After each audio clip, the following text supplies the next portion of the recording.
Yeah, Arsene Wenger said anything is possible, and Neymar has been bought for Qatari's national pride. I don't think he's expensive for 200 million. In the summer of 2017, football changed forever, not because of a goal, not because of a trophy, but because of a single signature. Neymar da Silva Santos Jr., the golden boy of Brazil, packed his bag and walked out FC Barcelona. The world stood still.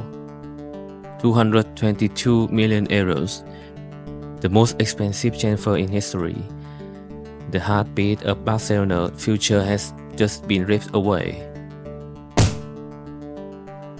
It wasn't just about money. They were personal, political, and buried deep behind the closed doors. Let's pull back the curtain.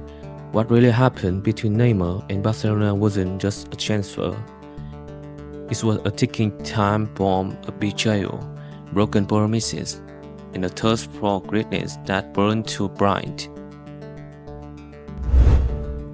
When Neymar first arrived at Barcelona in 2013, it was supposed to be the beginning of a dynasty. He was young, brilliant, and fearless.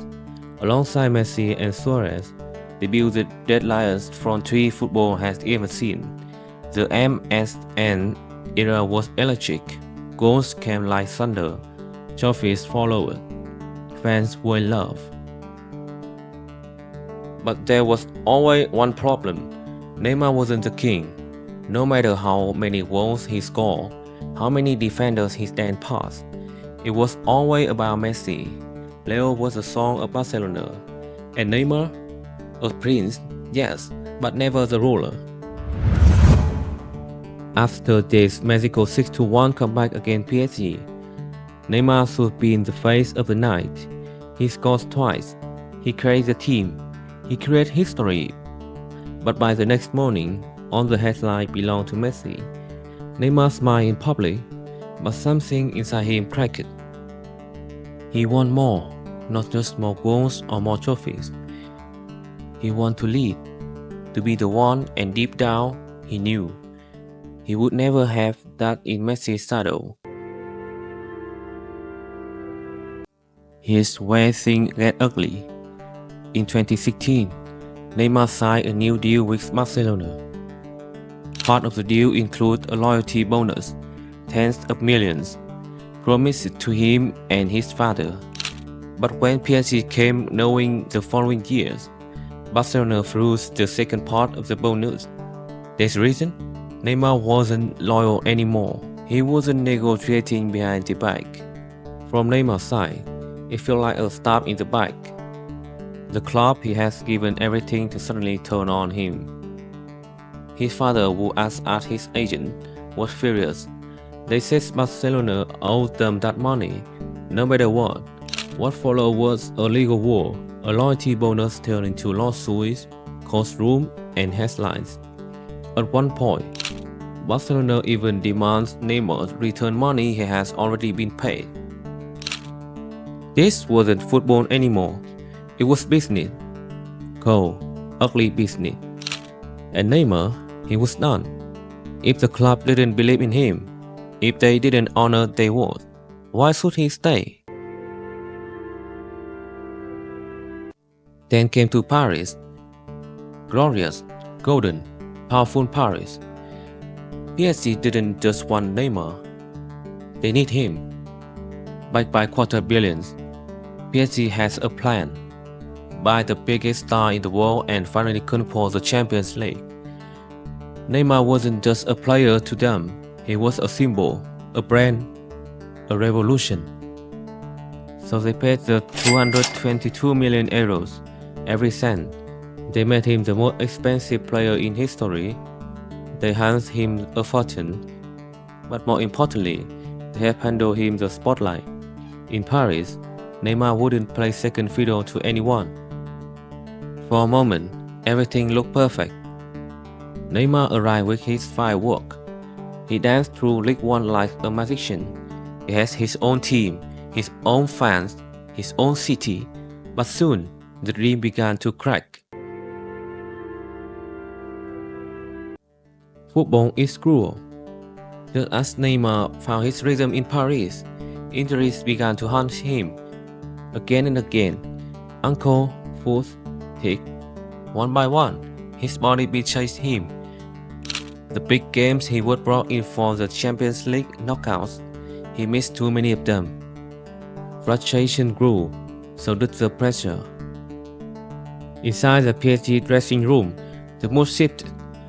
Neymar was no longer too untouchable golden boy.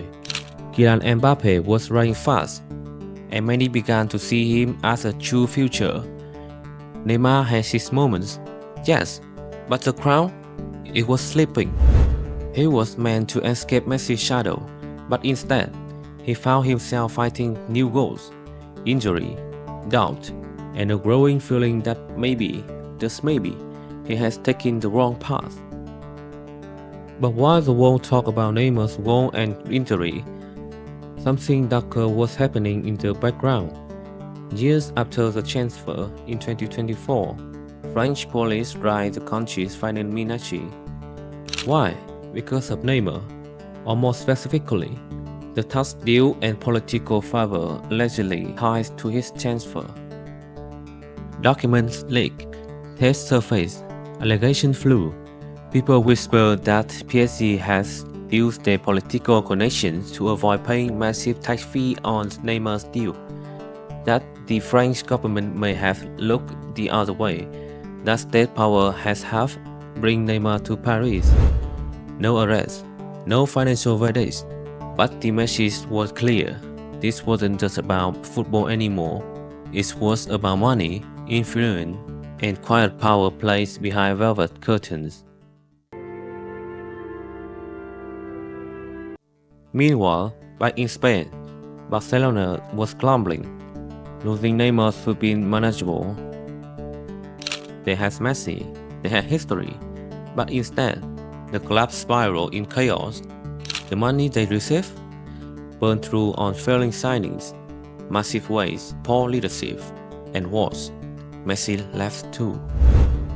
From 2017 to 2021, Barcelona went from the top of the world to a club on the brink. Fans protested, president resigned, the magic was gone. Some say losing Neymar was the first domino, others say it was the moment of the club show it couldn't protect its star or its future. If all this wasn't enough, there was one more storm to face. Neymar's original transfer from Santos to Barcelona in 2013, long thought to be clean, was suddenly under fire. Investigation revealed the real cost wasn't 57 million euros, it was close to 100 million. Hidden payment to Neymar's father, secret deal, fake service contract. Barcelona paid fine. Executive resigned. Neymar himself stood trial. Thought he would clean a criminal wrongdoing. The scandal stained everything. The cracks that began in 2013, they never really healed. By the time PSG came calling, trust had already been broken. So why did Neymar leave Barcelona? Because he wants more recognition, more power, chance to lead his own legacy, and for a time he had it. But football isn't a fairy tale. Neymar got the money, the spotlight, and the headline, but he lost something else. He lost the connection with the fans who once sang his name. He lost the trophies he dreamed of lifting. He left a team that made history and joined one that's still chasing it. Barcelona lost too. They lost their spark, their stability, their direction. Neymar's departure wasn't just a transfer. It was a turning point that neither club truly recovered from. Looking back now, the story of Neymar isn't just about one player. It's about how ambition collides with loyalty, how politics sneak into sport, how money was spent behind closed doors, and how chasing greatness can come at a cost no contract can cover. This wasn't just a transfer, it was a revolution, a warming, and a tragedy all rolled into one. Because in the end, Neymar didn't just leave Barcelona, he tore apart a football era and built a new one on the ruins.